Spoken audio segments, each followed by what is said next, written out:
Hello everyone, my name is Farhin Fatima. In today's video, we are gonna talk about National Educational Policy 2020. In today's video, we are gonna talk about introduction, background, important points, school education, higher education, etc. It would be helpful for your upcoming. If we talk about the introduction, the main point that you have to remember is that it was released on July 30, 2020, and it was released by MHRD. So this is the main that you have to remember. Next that you have to remember is it was developed by Kasturi Rangan Committee. NEP 2020 was mainly developed by Kasturi Rangan Committee, whose chairperson was Dr. K. Kasturi Rangan. This is the main points that you have to remember. Next, if we talk about the background, I have divided it into part 1 and part 2 so that it would be easier for you to understand. In the part 1, we will talk about NEP 1986 Revision Committee. So before NEP 2020, NEP 1986 was there, and this NEP 2020 have replaced NEP 1986. So in the first background, we will discuss about why and how it was changed. In 2014, it was said that NEP 1986 would be revised. For that, a committee was formed. It was Committee for Evaluation of NEP, CENEP, which was formed on January 2015. So this committee was formed especially for revising NEP 1986. And this committee, CENEP, submitted its report on 28th May 2016, and this committee submitted its report to MHRD, which means Ministry of Human Resource and Development. After that, the MHRD released this draft NEP on the official portal, which was name was MyGov Innovation Portal. Remember this. So the portal was MyGov Innovation Portal. MHRD released draft NEP on this portal. After that, MHRD got reviews from different states about the corrections and common mistakes in the draft NEP. So it decided that this NEP needed some revision. For that, we will discuss about background 2, that is draft NEP revision committee. So this was a Kasturi Rangan committee which was formed in 2017, and it was formed for the revision and reconstruction of draft NEP. This committee is also called as Committee for Draft NEP, CDNEP. For the revision of NEP 1986, CENEP was formed, CENEP, and for the revision of draft NEP, CDNEP was formed. Don't forget that. And the chairman was, as you know, Dr. K. Rangan. He was the former ISRO chairman. Remember? Next, the committee submitted its report on 31st May 2019 to MHRD. So the members, when the committee was formed, it was totally 11 members, including the chairperson and one secretary, and totally 9 members. You have to remember main that totally 9 members were there when the committee was formed, excluding chairperson and secretary, 9 members. Including chairperson and secretary, there were 11 members when the committee was formed. When the committee submitted its report, there were only 7 members, including the chairperson and secretary. Totally 9 members were there. Before that, when the committee was formed, 11 members were there. But when the report was submitted, only 9 members were there, including the chairperson and the secretary. The members who were not there when the report was submitted at that time, KJ Alphonse and Rajendra Prasad Gupta, both of them were absent.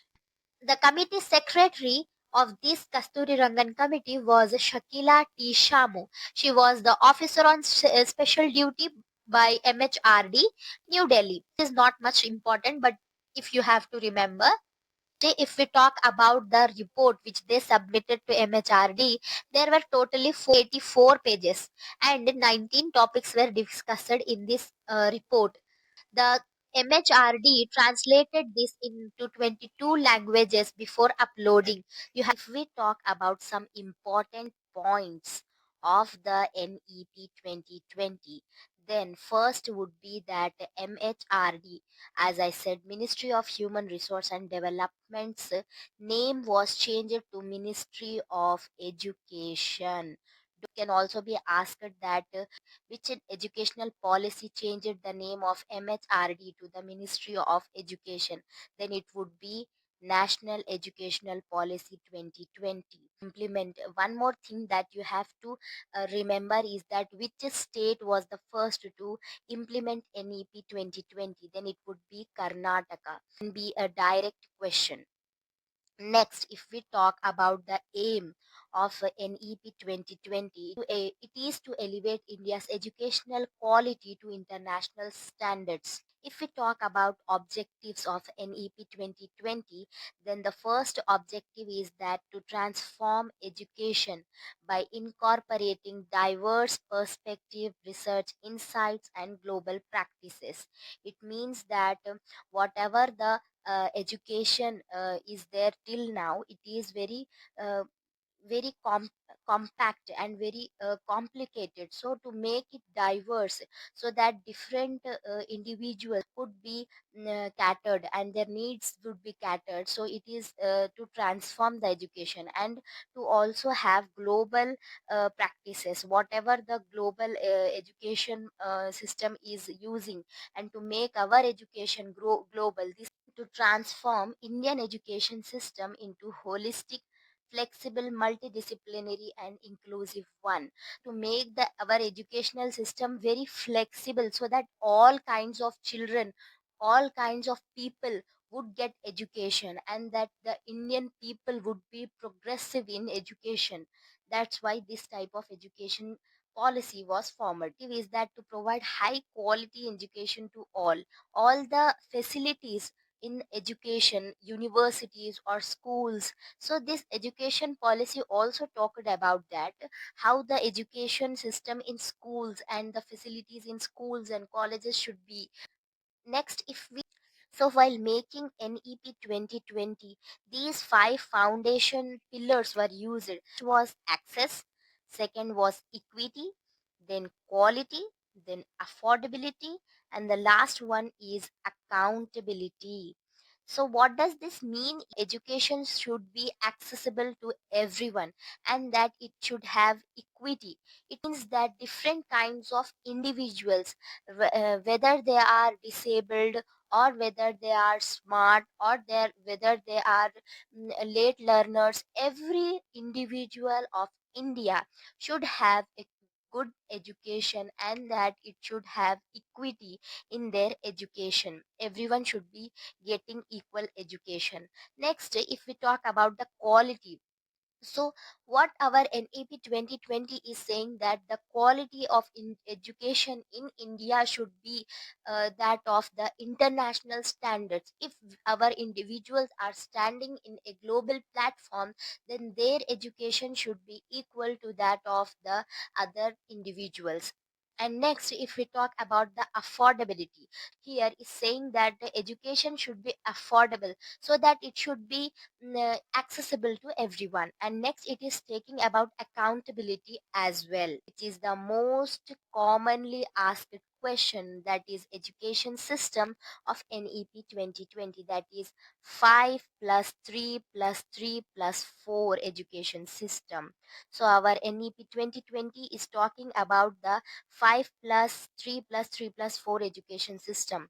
Before that, we had 10 plus 2 education system, which means 10 years of school education and 2 years of intermediate education. So now this education system NEP 2020 had changed that and divided into 5 plus 3 plus 3 plus 4 education system. The first stage is the foundational stage, Then the second, it is the preparatory stage, then comes the middle stage, and next comes the secondary stage. So if you want to remember this in a mnemonic form, then it is FPMS. Foundational stage, you can see that 3 to 8 years of children, that is the play school or primary education, would be in the foundational stage, so that their foundation of education could be strong enough. the f- uh, in this stage, the main focus would be on strengthening their foundational knowledge. And next comes the preparatory stage. In this stage, 8 to 11 years of children and their education would be considered, so that their critical thinking and their abilities and their solving skills would be developed in the preparatory stage, that is 3 years. Next comes a middle stage. In this, 11 to 14 years of individual, so they are slightly better in their mental abilities and their thinking process. So in this stage, the development could be more advanced. And next comes the last stage, which is the secondary stage. In this, 14 to 16 years of individuals, their career options would be better understood to the children.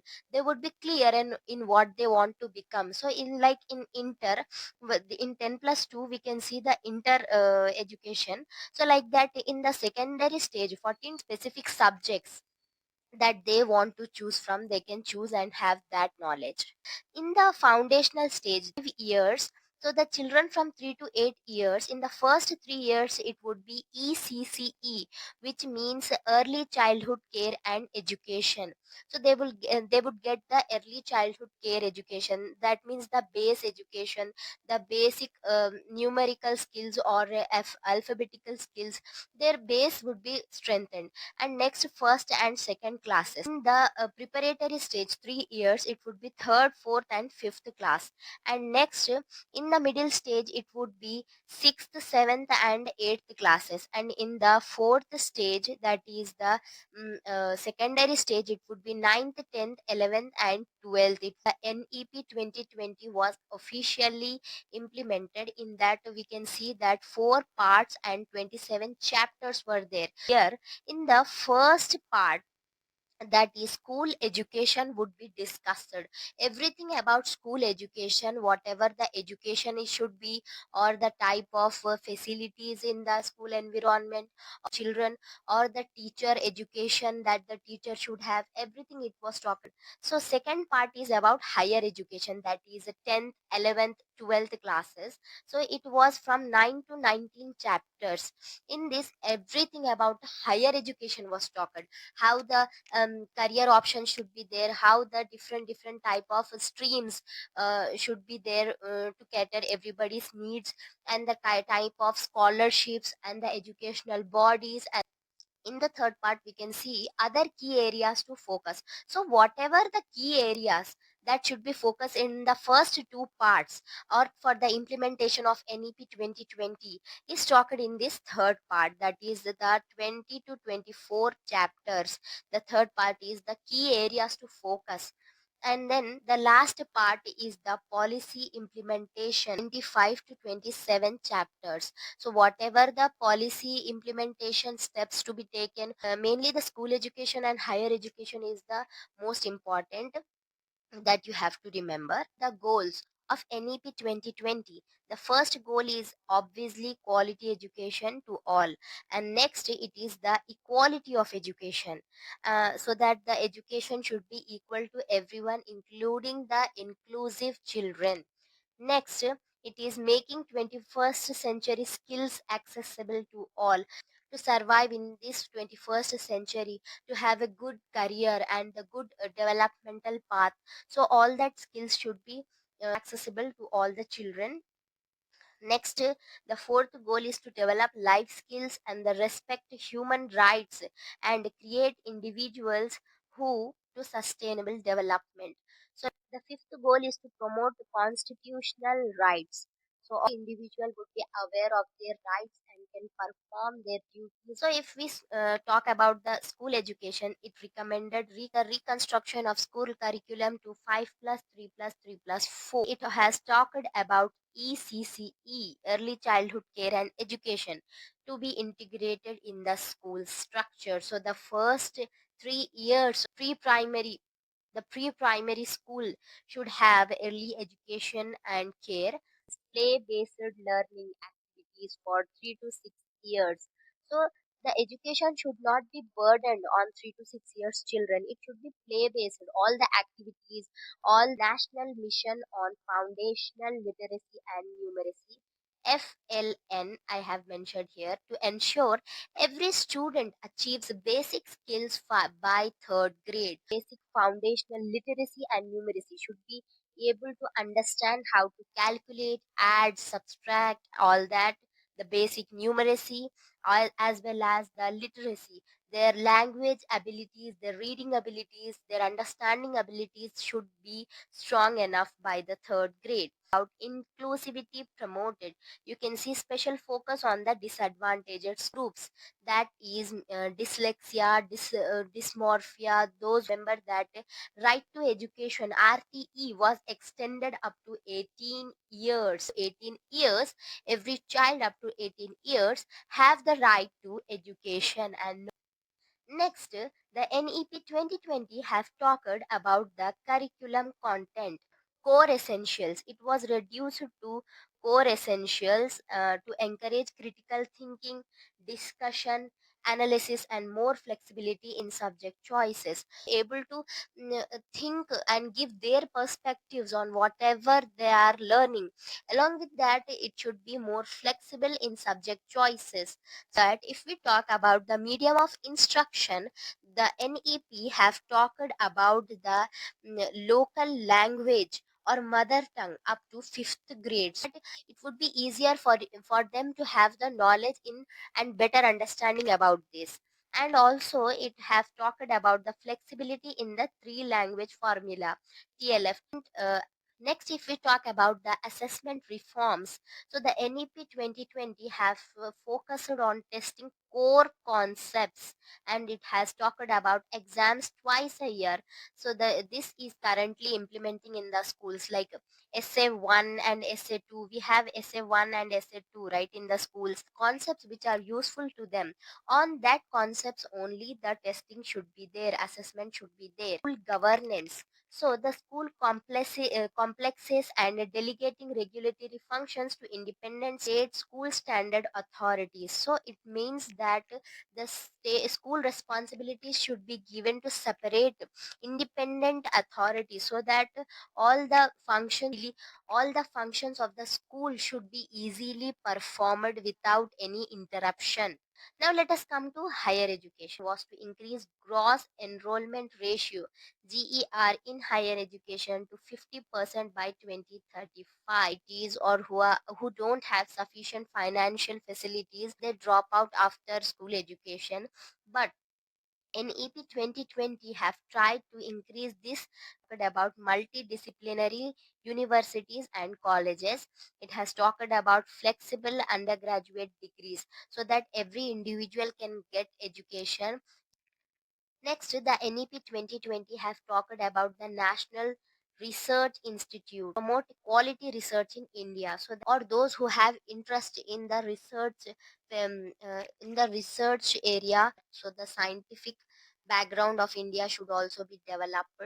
NEP also talked the establishment of foreign universities in India to enhance global collaboration in India. In this, what happens is that other international universities can also establish their own branch in India. Our individuals could also have a chance to have international education. Education. What is vocational education is that this should be integrated, aiming for 50% participation. So this vocational education would be helpful to those who wants vocational skills. 30 agenda alignment. It aligns with the sustainable developmental goal 4, SDG 4, to ensure quality education. Nations, right? United Nations, UN have sustainable goals, different sustainable goals. Is that it focuses on quality education, aiming to ensure inclusive, equitable, and equality of education. for everyone and to promote lifelong learning opportunities. That is all for today. If you like my channel, don't forget to like, share and subscribe. And I have Telegram channel where I have uploaded the full PDF of this